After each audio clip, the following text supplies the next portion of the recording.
Պուտինը չի թաքցնում, որ Հայաստանը համարում է ժամանակավորապես կորսված տարածք։ Ավելին, հայկական պետության եւ պետականության գոյությունը համարում է թյուրիմացություն։ Եվ ինքը այս գործիչներով փորձում է այդ այսպես ասած սխալը ուղղել։ Եվ իրականում են ինչ առաջարկում են սրանք, դա Ռուսաստանի ֆորպոստի եւ Հայաստանի միջև ընտրությունն է։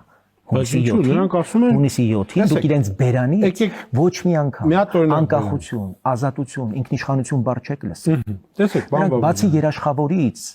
ուրիշ բառ չեն ասել։ Իրենք ընդհանրապես իրենց համար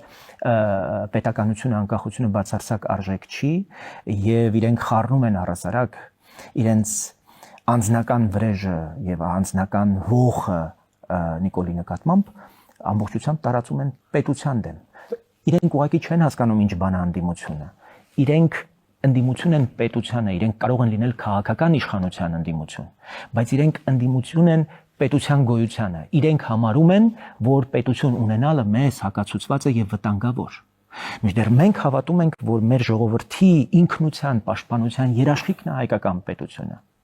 Իրենք մտքի ծայրաստիճան դեգրադացիայի մեջ են եւ իրենք պայքարում են պետության դեմ։